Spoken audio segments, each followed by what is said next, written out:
వాళ్ళ దగ్గర మాకు ఫారినర్ ఫ్రెండ్స్ దొరికారు. వీళ్ళు కూడా మన యొక్క సింగం ఫ్యామిలీ ఛానల్ని లైక్ చేయమని, సబ్స్క్రైబ్ చేయమని చెప్పి వాళ్ళు కూడా ఉన్నారు. వాళ్ళ మీద ఏదో మాట్లాడతారని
గేట్ లోపలికి వెళుతున్నాం. లోపలంతా చూడటానికి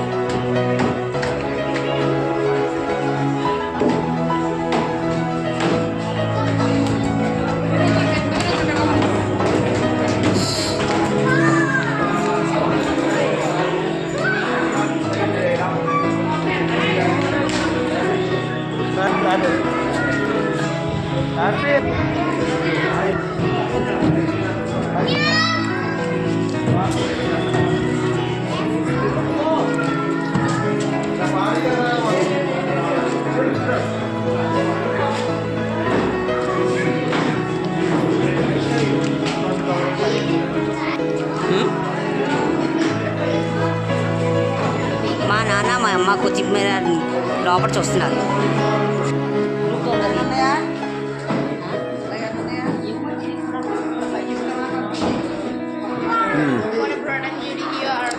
మా మిస్సెస్ వాళ్ళ ఫాదరు మదర్తో ఉన్నారు. అయితే ఇక్కడ చెప్పుకోవాల్సిన గొప్ప విషయం ఏంటంటే, ఈ రోజుల్లో మనం ఏదైతే ఇలాంటి కట్టడాలు కట్టాలంటే మిషనరీ వాడతాం, ఆ రోజుల్లో అట్లా ఉండేది కాదు. ప్రతి ఒక్కరు కూడా మ్యాన్హోల్గా అంటే మనుషుల ద్వారానే తయారు చేసేవారు. ఈ మనుషుల ద్వారాగా తయారు చేసిన ప్రతి ఇది కూడా ఎంత చక్కగా ఉన్నాయో ఒక్కసారి తిలకించండి. అసలు ఈ యొక్క చెక్కుళ్ళు కానీ, ఈ యొక్క డిజైన్స్ కానీ అసలు బ్రహ్మాండంగా ఉన్నాయి. దీన్ని అసలు మనం ఈరోజు తరాల్లోని ఎంతవరకు కూడా చేయగలదు అనేది కూడా చెప్పలేము. బ్రహ్మాండంగా చిత్రీకరించిన ఈ యొక్క కుతుబ్ మినార్, కుతుబ్ వాళ్ళ వైఫ్ గురించి చక్కగా ఏర్పాటు చేశాడు ఈ కట్టడాలు. పురాతనంలో ఉన్న ప్రతి వ్యక్తి కూడా ఈ యొక్క చక్కగా కట్టడాలని కట్టి ఆ యొక్క బ్రహ్మాండమైన అద్భుతాలను సృష్టించేవారు.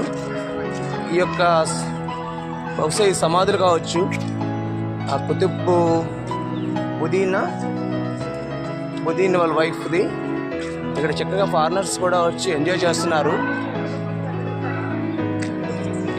దీన్ని కుతుబ్ బుదీన్ ప్రారంభించాడు ఆయన. ఆ ప్రారంభించింది ఆయన అల్లుడైన అల్లుడే కావచ్చు. అది చక్కగా చూడండి, ఈ ముఖద్వారం చూడండి. అసలు దీన్ని చుట్టూతా కూడా దాని పైన ఉన్న డిజైన్ చూస్తే అసలు గొప్ప శిల్పకారులు మన భారతదేశంలో ఉన్నారడానికి ఏ నిదర్శనాలు. దగ్గరగా వీటికి కూడా 500 సంవత్సరాలు పైబడి ఉన్న ప్రతి కట్టడం కూడా వందల్లోనే ఉంది. ఇంకొక 1000 సంవత్సరాలైన ఈ కట్టడాలు బ్రహ్మాండంగా ఉంటాయి. ఇవి కూడా ఎవరు ఆశ్చర్యంగా చూస్తున్నారు. చక్కగా వైఫ్ అండ్ ఫ్యామిలీ అందరూ వచ్చి చక్కగా ఫోటోలు తీసుకుంటూ ఎంజాయ్ చేస్తున్నారు. ఈ ఎంజాయ్మెంట్ని కూడా మీతో పంచుకోవడానికి మేము ఈ వీడియో చేస్తున్నాం. ఓకే, మేము ఇప్పుడు గేట్ లోపలికి వెళ్ళాము. గేటు చాలా దగ్గరగా 300 ఫీట్స్. ఇటువైపు చూడండి 374 ఆఫ్ సెట్స్ అంట. చాలా బ్రహ్మాండంగా ఉంది. అసలు దీన్ని చూస్తుంటేనే కళ్ళు తిరుగుతున్నట్టుంది. పైన చాలా చక్కగా నిర్మించారు. ఈ మన పూర్వీకులు ఎవరైతే ఉన్నారో చాలా గొప్పవాళ్ళు. ఈ గొప్ప వాళ్ళకి నిదర్శనమే ఈ యొక్క శిల్ప కళాకారులు. Thank you so much friends.